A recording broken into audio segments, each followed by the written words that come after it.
We got some lumber for you today on this Sunday Fun Day. Yeah, we got some really interesting stuff coming straight from Oakdale. A wood-filled episode. Yes, not the wood that you might think either, listeners. We're talking OSB. We're talking plywood. We're talking Pulpwood. Yeah.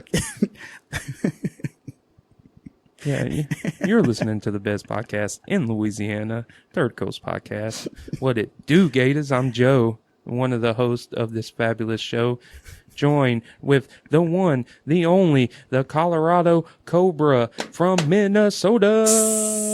And remind those listening, your boy never been that far north, all right? I think the furthest north I've ever been was just like, East Coast.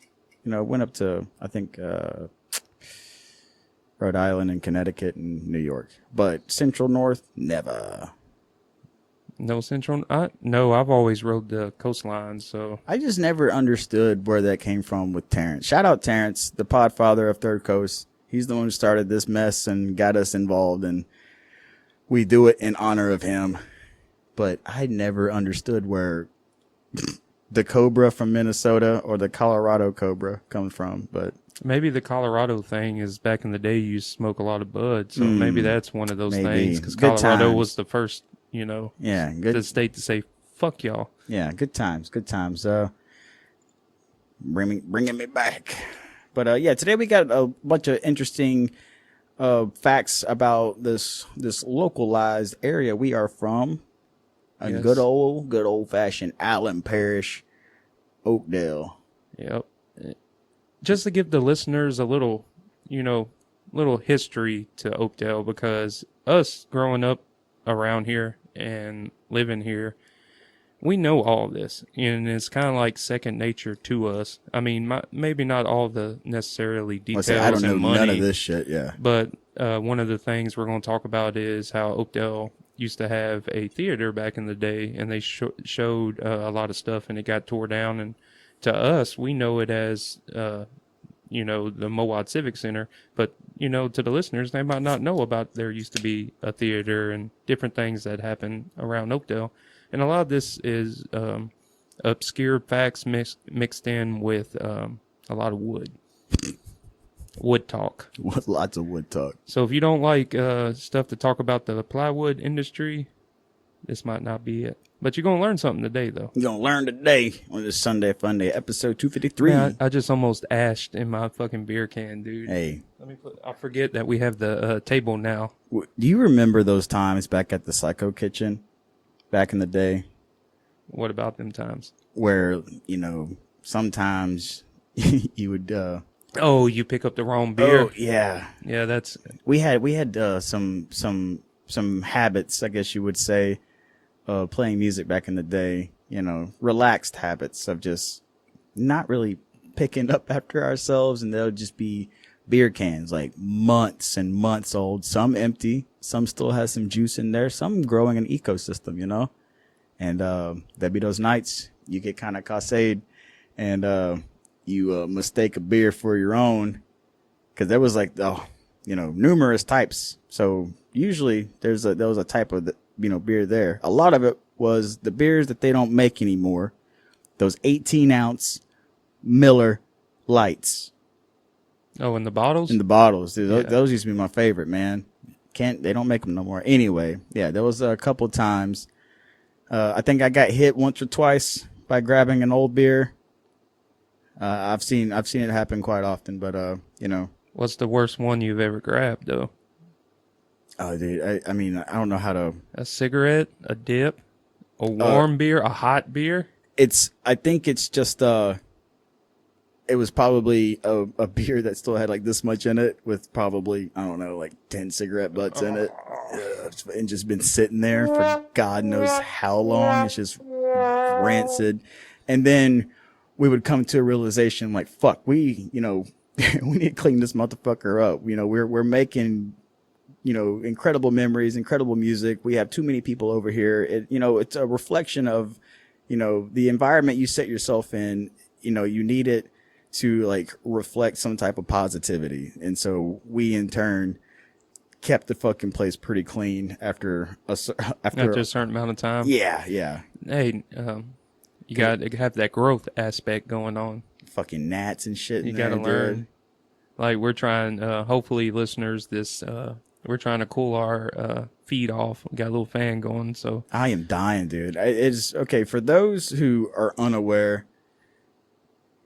Kobai lives in the AC now. Boy, I mean, like, if I go outside, it's between like 6 and 11, right? But I don't go back out there if I don't have to until at least like 6 onward, because the humidity here in Louisiana, it takes your breath, man. It is so bad down here. Got them subtropics going on. You know what I'm saying? I've been feeling that. Like I told you earlier, I dropped like fucking 9 pounds in 1 week from sweating, dude. Hey, stay hydrated, dude. That's like another thing. Cause like working off on the boat, you know, you never know if you're working days or nights. Of course, I prefer nights. It's just like, you know, I've been working nights so long, you just get comfortable to it. You know, you still sweat, you know what I'm saying? But you don't have to deal with the beaming of the sun, you know, on your back while you're doing stuff, you know, and it's, you know, I'm always like trying to like mentally prepare myself. Like, all right, well, this time it could change, you know, like, and we're not even like in the thick of it yet. It is the beginning. So hot right now. I told y'all I'm gonna, you know, pull out that nudist colony inside me and fucking pop this top. You know what I'm saying? But I don't want to do that to our viewers just yet. Maybe on this next episode. But yeah, right now we're trying to let it ride, trying to survive. Let it ride, man. Stay hydrated out there. Cheers. Yep, hydrate the best way. Cheers. There's water and steak in every beer. What do we used to call it? Liquid pork chop? Yeah. Bringing it back. Sunday fun day, dude. We're about to go in, man. So you want to start with Oakdale's lumber legacy. See, ooh. Yeah. That is a very So if the listeners don't know, I'm a product of a second generational wood handler. But would you say wood handler? Well, you are Joe has, you know, Joe's recently got, you know, can I speak about your position a little bit? Yeah, a little bit. Is that okay? Okay. Yeah. So what is the position you just got? I'm a lay deck trainee, meaning I work underneath the operators now, and I break them out and run the machines while they can take the lathes, while they can take their breaks, and I work with them to fix it. It's lathe, yeah, right? Lathe. Yeah, and for those who don't know, they have metal lathes and they have woodworking lathes, and you just basically take whatever item it is, whether it's metal or wood, you put it between these two items and it spins it. And with these, it rounds the tree and then it splits it into like thin slivers of yes. To make OSB and plywood, right? Yeah. So the way they make OSB and the way they make plywood is totally different, if you could imagine that. And with the lathes, they take a block and it peels it down into a big that whole block into a sheet of wood, and it goes to a clipper, and the clipper cuts it into specific sizes, and blah blah blah blah blah, it gets dried, and then it goes to the layup line. And plywood, the different levels of plywood are pressed together. The sheets glue, sheets glue, sheets glue. But it's the sheet, and then like that it's like almost like wood chips, right? No. That's OSB you're thinking about. Plywood is but in between the layers, it's all glue. It's glue, wood, glue. So wood, it's just glue, like wood. sheets of just. Yeah. Oh shit! All right. And then it's like pressed together and then cut into. But the chip plywood. One, that's OSB. That's OSB. I got you. Okay. All right. And I could be wrong about the OSB because I do not work at an OSB plant. Yeah. Shout out WD Chips. They make chips for other companies to make OSB. Yes. So in Oakdale, there's 2 huge plywood plants, but Oakdale has a long-standing history with lumber, and it's basically what's founded and kept Oakdale alive since 1892. Man, Oakdale got that lumber, boy. They got that hard and that soft wood. Oakdale's lumber story begins in 1892 with Oakdale Lumber Company. But the real boom hit when Long Bell Lumber Company set up operations in 1906. Long Bell was a lumber empire based out of Kansas City, And their Oakdale mill became one of the largest in the South, employing hundreds and reshaping the local economy. Entire neighborhoods, railroads, and stores were built in support of the operation. The mill ran 24 hours a day, the logs fed in one end and finished board shipping out the other. After the forests were logged out, this is back in the day where they didn't replant trees and didn't know how to cut in specific ways. They just cleared out everywhere. You know what I'm saying, Kobai? Yeah. So after the forests were logged out, Oakdale was left dotted with piney stumps, earning the strange, if fitting nickname, the stump capital of Louisiana back in the day. So that's the old school history. Let's give y'all a little bit of modern history, what's going on in the lumber industry in Oakdale currently. There's two major players that produce plywood in Oakdale on each end. On the north end, we have Royal Martin. On the south end, we have Boise Cascade. And what's funny about it, Boise Cascade bought Long Bell back in the day. So this mill that started in 1906 still goes on to this day in Oakdale with the same operations. Ain't that wild? It's very wild. I'm trying to look up information on this, like in this vicinity of like the old mill that was here. Oh, you talking about the Hardwood mill? Yeah. Oh, I didn't find a lot about it. Yeah, I was trying to look for it too. Damn. That's probably in them fucking archives in that big safe inside dude, there. that would be a great episode. Yeah, we should do that. We need to get with Chuck on that. He's around here somewhere. This is a softwood. This is a softwood episode. We need that hardwood episode, Chuck. So Boise Cascade currently is in a $75 million expansion, upgrading their Oakdale mill with new dryers, log utilization center, lay upgrades, and a press to boost production by 30%. It's estimated that Boise will produce 400 million square foot of veneer annually with this upgrade. And Boise recently created 200 construction jobs in Oakdale with that project. Royal Martin on the north side of Oakdale is having a $30 million project for their OSB modernization, updating their plant. Already one of the largest OSB mills in North America, and OSB stands for, how do you even say Oriented strand board. Oriented strand board. So, you know who would have been good for this? Jesse. Jesse works out at Royal Martin and Grove too, I think. But anyways, their upgrades include advanced hydraulic press systems, and they currently employ 210 people in Oakdale. So I think Boise employs over 300. So between, you can say give or take, between both of them, the plywood plants currently, there's 600 employees. So that's pretty good, you know. I found it. What? The hardwood stuff? Yes. All right. Before you get into that, so there's still two really popular local lumber supply stores in town: Central Lumber Supply and Service Lumber. Make sure to go. We big supporters of Service Lumber because they help with the stuff for the stages and stuff for the Void. Yep. So if y'all come in Oakdale and y'all need wood, go to Service Lumber. Shout out Mark and Renee Stallsby. But yeah, these hometown businesses reflect Oakdale's ongoing connection to wood and construction. So Oakdale has been producing wood since 1892, and still to this day, there are major key roles in plywood production in Louisiana and in the northern hemisphere. They make wood, softwood product. Was that good? It's very good. Thank you. I'm proud of you.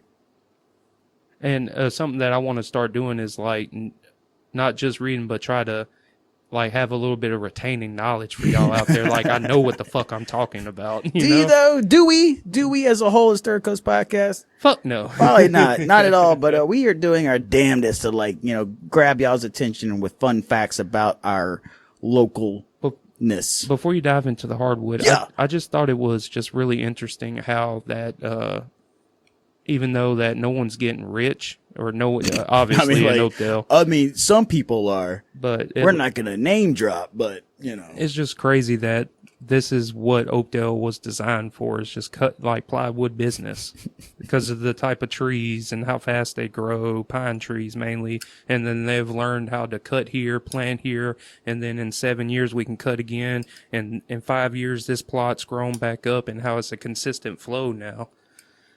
But what's so killing nature. What's so crazy is, so like, all right, this is specifically softwood, right? This is like coniferous, like pine, like long leaf, blah blah leaf, all this, you know what I'm talking about. But they have like genetically altered these seeds to grow like 3 times or 5 times as fast as they normally would. So like that's where like, cause I see a bunch of this from arborists on like TikTok and Instagram. Cause I enjoy watching, you know, people going out and slinging like trees and shit. Man, that shit's fucking, there's an art to it, and it's super fucking dangerous, you know.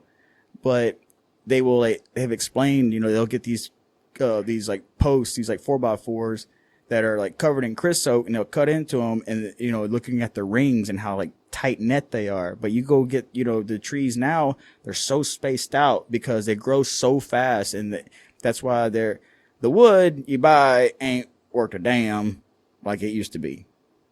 And it's super expensive now comparatively it was, you know, even whenever I was a kid. So yeah, times be a changing. Yeah, but with plywood, that's why plywood is layered, because it mimics the strength of harder wood, and it's allegedly it's cheaper and easier to work with. Allegedly.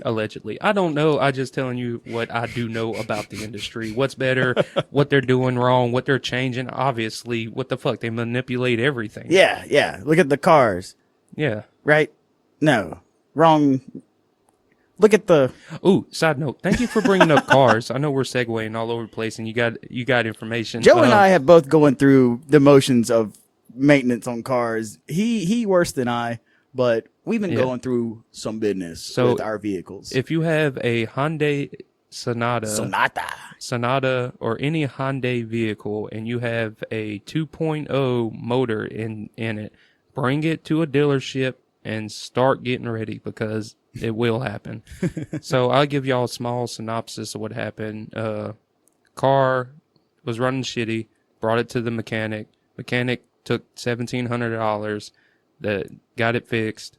The engine locked up, brought it to Hyundai. Well, he didn't fix it. What did he do to it? He fixed the timing chain and stuff, but the engine's still locked up. Okay. So brought it to Hyundai. They go through your oil change records and stuff. And here's a little hack for everybody that might go through this. If you have gaps between, say you changed your oil yourself, they can't prove you're lying, and the engine's already faulty anyway. They're just trying to find a way to get out of fixing your car. So if you go through all these process, keep your receipts. Keep your receipts, and even if you do it yourself, keep your receipt. If you bring it to a maintenance place, keep those receipts as well. Is that what you're saying? Yeah, and they're replacing. Did you turn me down? Yeah, because you were yelling there for a second. I'm sorry. Okay, I'll back up. Thank you. You better now? Yeah, it sounds way better. Getting excited over there. Hey, dude, all this wood talk got me fired up.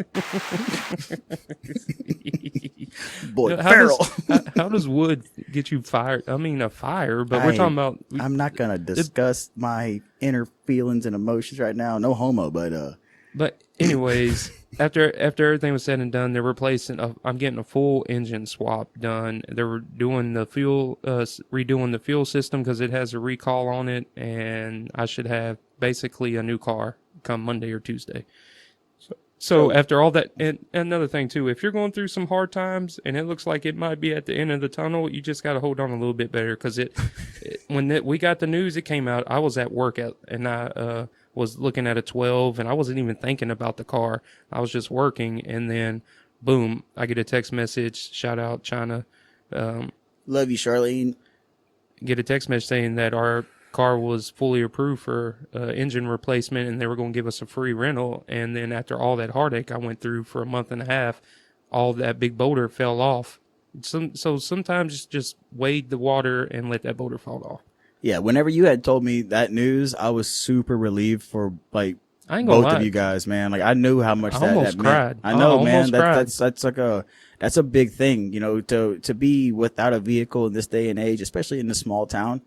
It's, you know, and you know, you got kids, you know, and like and they got shit going on. everybody got shit going on. You know, you can't rely on fucking family or friends all the fucking time, you know, and it's very tough to be, you know, you get so used, and it's not like you take advantage of that or take a vehicle for granted, you know, but man, when car trouble, like, dude, we have been through. Just because, like, you know, we're y'all lower class, man. Especially Joe. Joe has had the worst fucking luck with vehicles over the past 10 fucking years. You know what you did? You just pointed the proverbial finger. You know who's been broker than me for all these? That bastard over there can't pull out, motherfucker. That fucking goddamn Kia, dude. We tried to blow that motherfucker up, man. I blew it up one morning going to work too. My I had Dodge. to push that bitch from AutoZone all the way back to Cherry Street. Oh man. Here, give me a beer, bitch. Man. Oh my bad. I said the B word. Yeah. So like, car troubles is very prevalent in our relationship, and it's been, you know, we're not. What is it called? Like mechanically inclined. I mean, we can like kind of surmise like a certain problem, like, oh, battery, starter, alternator, spark plug, fuse, this and that, background. You know, it's just like, that's the easy shit, right? Oh, well, fuck, you need new brakes, you need, this and that or whatever. That's simple shit, you know? And if you don't know these things, those simple things you can figure out on YouTube for any vehicle, any make and model. Like YouTube, it will do wonders. It'll make you seem like you know what you're fucking doing, but I still don't know about a small block Chevy. You know what I'm saying? I don't know enough about cars and engines to discuss, because sometimes I just you know, you hear these Southern gentlemen speaking about motors and engines and throttle bodies, and you know, and I just like, who gives you shivers? My oil change is up to date. This and that. But yeah, Joe, I'm super grateful that you guys, you know, got some great news. That's such a blessing. It really is. My situation, I feel so stupid because of, I could have had my shit fixed like immediately, but I did not do enough research. It happens. So with new cars that have start-stop capabilities, you have two batteries.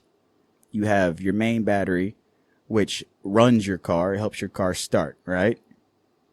Then there's a itty bitty battery. It looks like a lawnmower battery or like a motorcycle battery.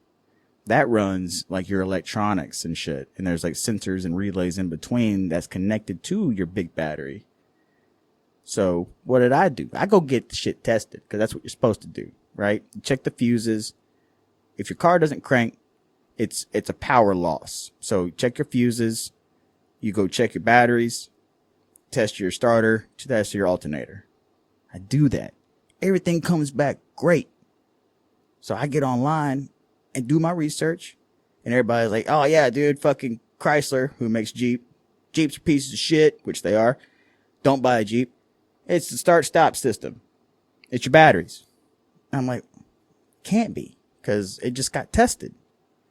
Well, I didn't figure this out until like the day before I got the shit fixed. I never disconnected my batteries and tested them individually. I was testing them because like when you go to AutoZone or O'Reilly's and they put the tester on there, they don't disconnect the terminals. You know, they just connect straight to it. I'm like, oh yeah, dude, you got juice. I'm like, hell yeah, dude. One less thing ruled out. You know what I'm saying? But you have two batteries. I have two batteries, but so they're interconnected between the terminals from like all like the wire harness and shit. And then I go over to Dylan's house. Shout out Doc. And he's like, yeah, man, that's your battery. I'm like, no, the fuck it's not. And so I go see some music, and I'm driving back. I'm hitting some back roads. I stop and take a pee.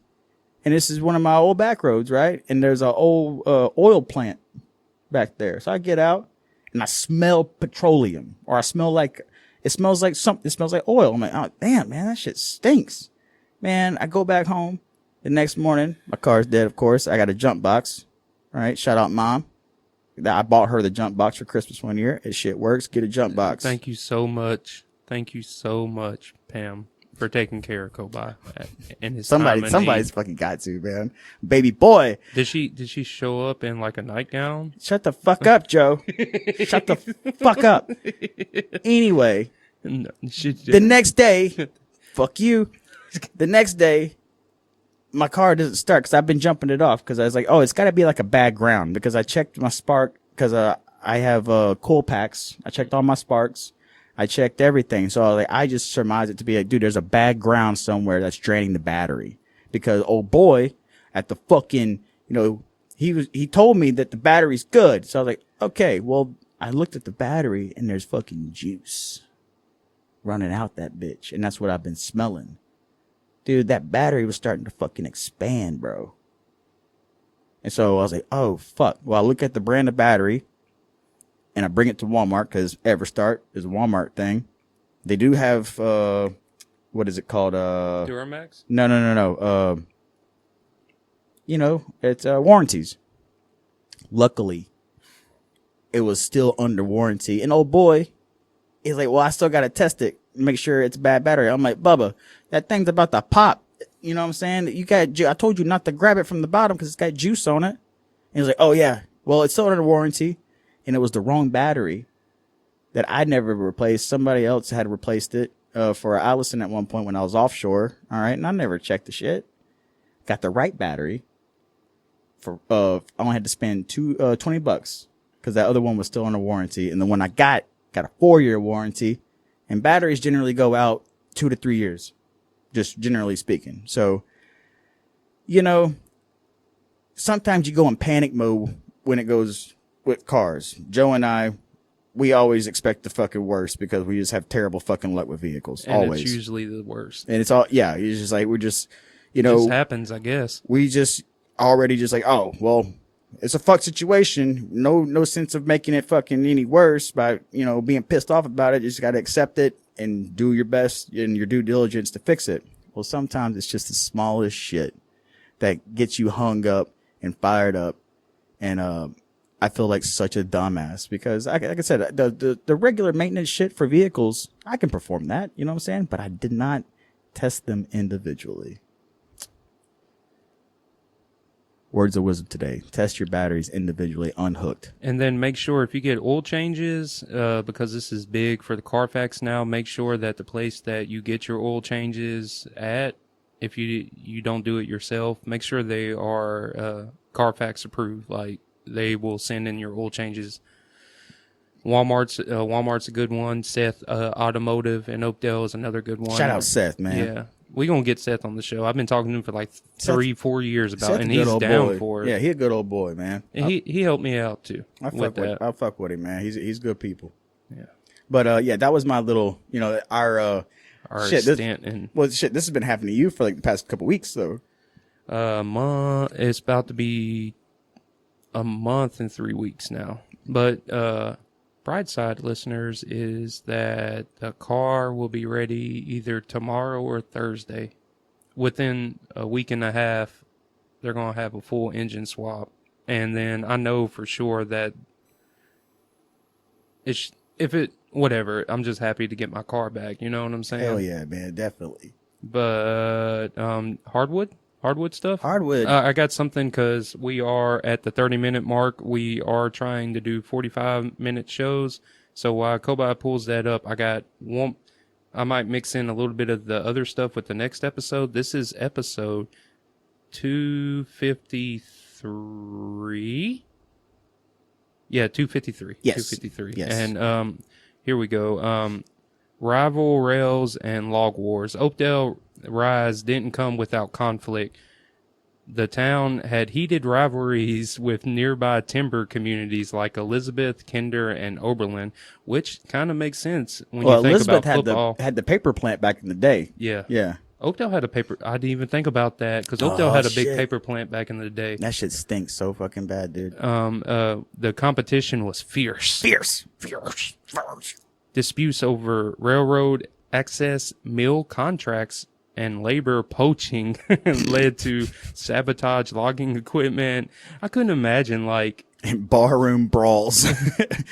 getting mad and like, They man, took our jobs. They fucking took our jobs. They took our workers. Hell yeah, man. Yeah. And the other stuff we can touch on the next episode. Segue. That's great. That's good. Hardwood. All right, so we have Not your hardwood. not the my hardwood, but this is our hardwood. So for our local listeners and family, there growing up, there was a beloved restaurant of our beloved friends that are owners of the grounds that host Fête du Void. There was a restaurant here called the Hardwood Mill, and the entire restaurant was built from wood that was milled on the grounds from like back in we have the details right here. But when you would go into the Hardwood, they would have like display cases of like just pictures and like some of the material that they had made, and it's when you go in, it's such a warm environment, and like the beauty of just. You can't beat oak, you know what I'm saying? No, and the way it sounds, too. Man, it's incredible. That's why every time they play music in there, it just resonates, and it just like it's just incredible. But so it's referred to as the Hardwood Mill because it was the hardwood mill of Oakdale for so many years, but it was actually called HDE Lumber Company, which is Hillyer Deutsch Edwards Lumber Company of Oakdale. It was like the largest and most modern hardwood sawmills in the U.S. at its time. It was located on 2 trunk line railroads, and we see the railroads on the property that's going through it and stuff. And as lying as it does on the westerly edge of Louisiana, as a close haul comparatively towards the California market, the sawmill was equipped with 2 band mills, and the output was about 80,000 feet of high-grade hardwood lumber daily. Magnificent stocks of lumber kept on hand to supply their trade, and may judged by the great air drying yard shown in the picture. There's a picture here. We may throw it up. There was no flooring plant as connection with this mill. Considerably stocks are always on hand of white oak, red gum, sap gum, magnolia, hickory, and cypress.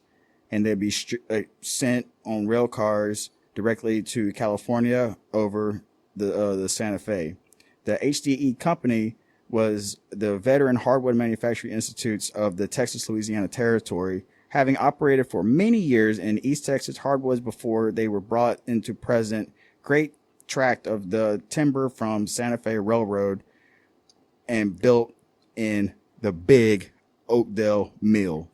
J.B. Edwards of Oakdale was the president of general manager. F.L. Hillyer was from San Antonio, Texas, retailer and vice president.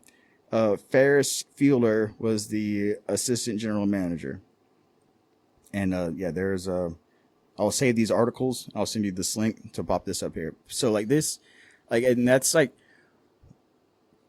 The property is utilized, man. It's still to this day, but not for the sense, but the history. Like we're gonna have to do an in-depth episode of just like that, man, and it'd be. It's intriguing now, huh? Yeah, man. To think about it, because whenever you brought the idea up, I'm like, man, like it sounds boring, but we're part of the grounds of one of the biggest hardwood plants that was. In its heyday, you know what I'm saying? Like, this is historical as fuck. It's just like out at the skidder stage for the Fête du Void. The skidder is a Barco loader. Mm-hmm. That's an old school Barco loader. We used to have one before they just did this big upgrade that I mentioned earlier in the show. But shout out Nate from Oberlin. He ran it. And we were, not me and Nate, but I think it was me and Chuck out there one time. And Chuck and I. Were you with me when I was like... No, I was just correcting your grammar, you piece of shit. Fuck you, bitch. You know what? I need to start correcting you more. Yeah, when you dude. Hell yeah, dude. That's all the time. I don't do it vice and versa. with morals and advice, actions, give it to me. I think, anyways, I was like, shut the fuck up, bitch. Right.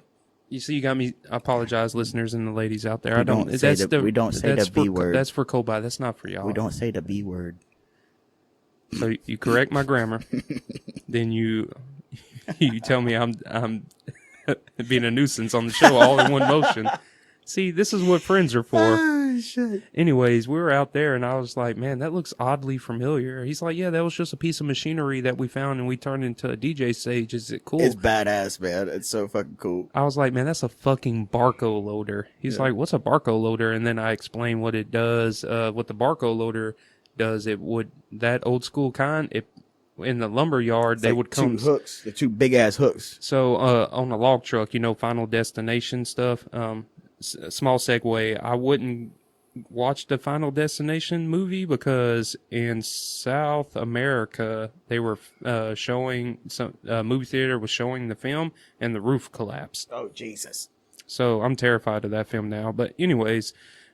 It's not that good of a movie anyway. So the logs on the log truck, the long ones. Mm-hmm. So a Barco loader, it picks them big logs up, and it puts it on the conveyor belt, and the conveyor belt brings it to a saw.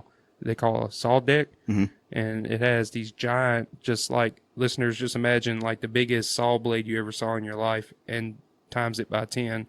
It's a huge saw blade. Like if I would do this. I wouldn't cover it. It's not a banded. It's actually a full blade. Yeah, it's a full blade. Yeah. And this saw would come, the log would come down, and these big saws, the log will fall in, and it cut them in half and bring it to the vats, and then they soak in water and caustic, then they come to the lay deck. Yep. But yeah, that was it. And another thing that's real interesting is on the grounds they deal with a lot of concrete. There's problems and pads, stuff. Yeah, there's pads everywhere. So I'm walking through the Boise plant. I'm going to use, we call it the White House. They have a restroom in the Buller House that is supposed to be specifically for the Buller House people. Mm-hmm. But we work in that area, so we go use that restroom. So anyways, I was walking down, and there's just so much concrete at Boise, and it makes me think back to the Void grounds. And because once the mill shut down and stuff, all that grass and dirt and flooding and stuff. But I couldn't imagine that at one point, like all the Void properties, all that stuff was just a thriving business. It's like 70 acres? 100. 100 acres. Yeah, it's vast. I think, if I'm not mistaken, 80 of it's cleared for the festival. Yeah, it's a big, beautiful thing. Shout out Fet du Void, and shout out the HDE plant. Yeah, fucking wood. Do you got wood? We got wood. Oakdale does. Yeah, we got it. We got hard and soft, baby. And fluffed. Doon. Are you done with that? Almost done with that. All right. Well, we're gonna turn a little segue here. Yeah, we got we got 6.5 minutes left. Okay. All right. Well, all right. With that, you want to try a beer or wait till next episode? Let's do a beer. Hot dog. Let's do a beer. Some nonsense. Artist of the week. Words of wisdom. It's really cool because I was just discussing. I have a friend. We were just talking about how we were just talking beers the other day, and we talked about something about like Corona in the summertime. But I had to explain that I was like, man, whenever I was younger, Corona, like a regular Corona, when you bust it open, it smells like the epitome of just like beer, and it just tastes like, it doesn't taste that good. You know what I'm saying? It doesn't, but you throw that lime in there, and for some reason on a hot day in the summertime, it hits.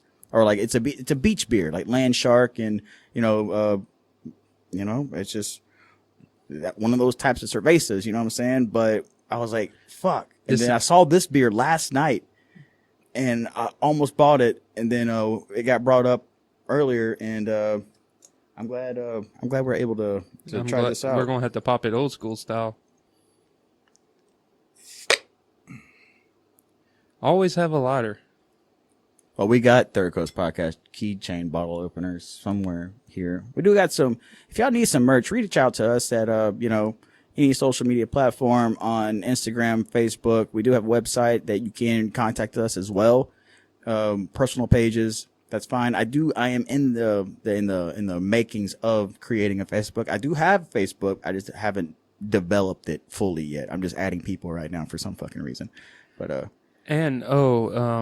Koba just randomly reminded me of a future guest that we will have on the show coming up. Yeah. I have reached out to a lady boxer, used to fight MMA, but she's primarily boxing now out of the Alexandria area. So our lady listeners, we're going to get some violence to y'all too. Hell yeah. Because y'all used to us interviewing MMA fighters, and they're all guys, but the ladies are out there doing the thing too. So I'm kind of excited. I would name drop, but I don't want to mess up her name. So yeah. I mean, I think I know it. Leave that to me. I go. Well, it's not a hard to pronounce. It's just I don't want to say the wrong name, and then it was just like Shane's name. I just wanted to make sure you say it right. Oh, big shout out to Shane. Love you, Shane. Another hell of a guy, man. Everybody. Yeah, I wish. We love you people for coming through, man. Y'all don't know how much that it makes us happy that we can help facilitate y'all grow. But also, it shows that people do give a shit, and that's very rewarding, and it's we're gratifying. So on that note, let's taste this new beer. Let me walk a live Third Coast video. Only you gotta do is grip it. If you don't have a bottle opener, grip it tight as you can. You can use just take a lighter and go underneath the lip.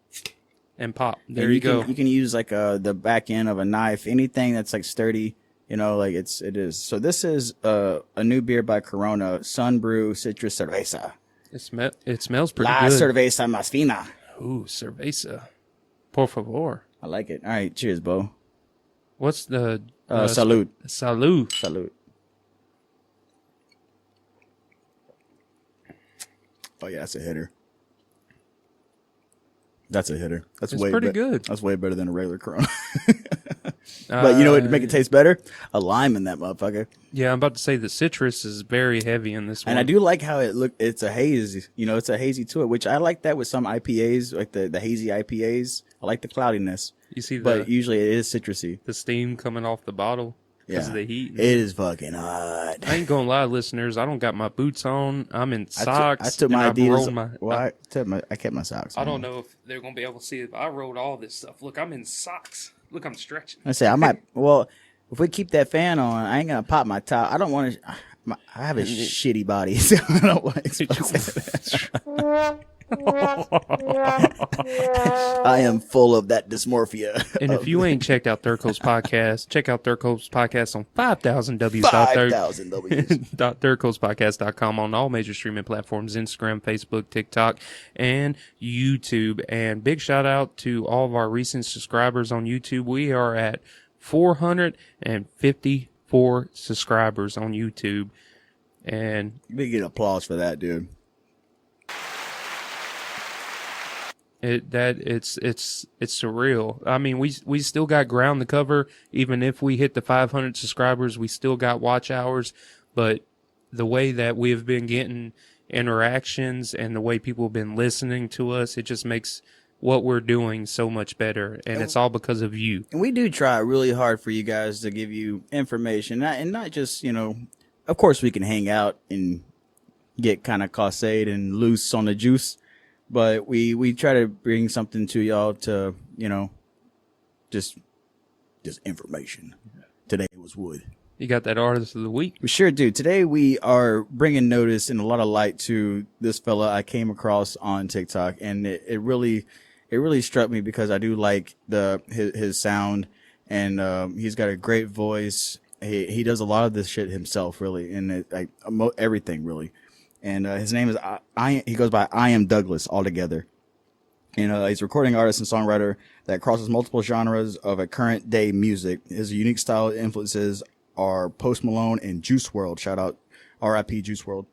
His vocals carry a unique tone while crafting amazing songs from minimal beat production, guitars with both acoustic and electric vibes of both melancholy and vibrant sound waves.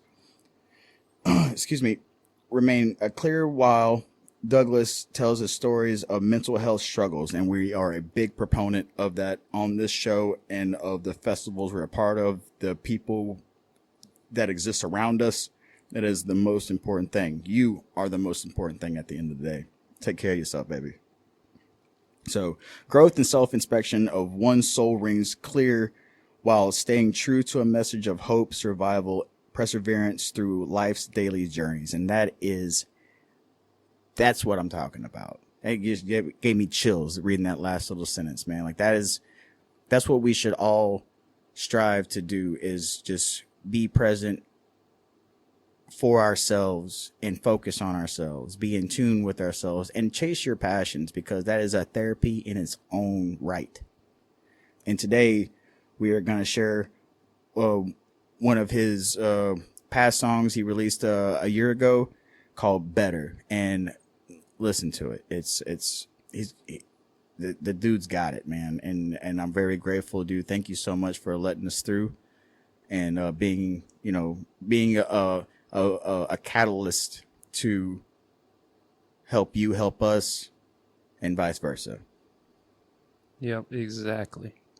You got any words of wisdom there to add to that? Hey, you did. I like. You like that? Yeah. You like that? Sensual. More, come on. Well, never mind. Nothing. What are you doing now? I'm fucking up there. I'm Batman. I'm Batman. I ain't heard that in a while. I don't know why that just randomly came out. Words of wisdom. My words of wisdom for everybody out there is handling death. I know this is really, it might seem really dark, but it ain't dark. JQ, big shout out to JQ Palms. My condolences in the I reached out and talked to her. She recently lost her father, and I found it kind of difficult personally to try to reach out to somebody I know as a friend and be able to actually word and say the right things to them in the hard time.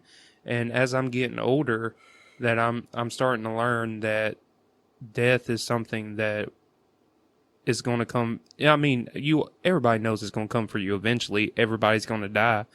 But it's the realization when you start getting older, watching your mom, your dad, your grandfather, or, your friends, and that's going to happen. And the best thing you can do is, to me personally, is when someone reaches out and tries to, if they reach out and see that someone died in your family and you're going through a hard time and they reach out in any way and you accept that, that's them trying to help. And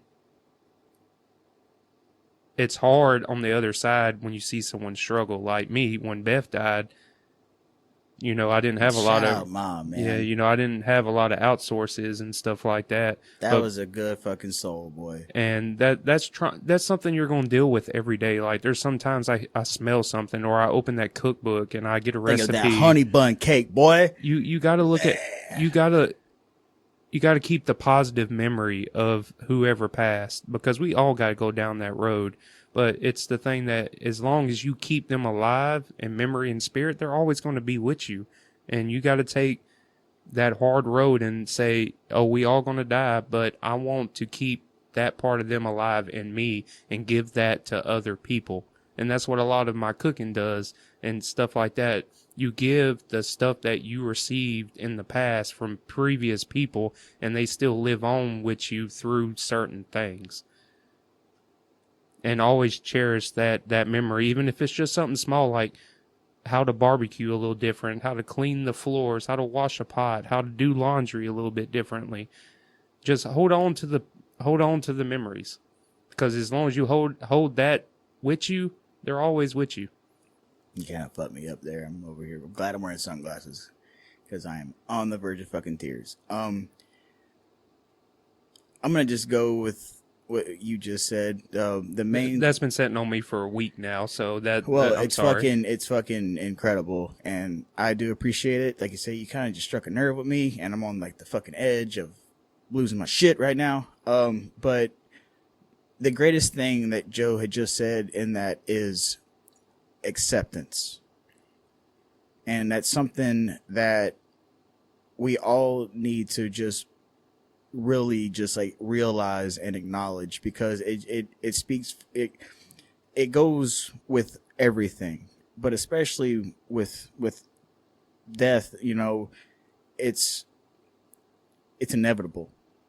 It's going to happen. Ancient tribes have embraced it for thousands, tens of thousands of years, because it is the reason that is, you know, they look at it in the sense that is the next step, you know, and that's why it's embraced, you know. So we have to accept and acknowledge and like take in and live those memories. And that is them still living within us, for them. So that was fucking fantastic, man. Got me fucked up. Well, Son of a what's bitch. the name of the song and the artist one We more got- time we- for the listeners? This is our song of this episode. It is Better by I Am Douglas. Find him on everything: Instagram, Spotify, YouTube.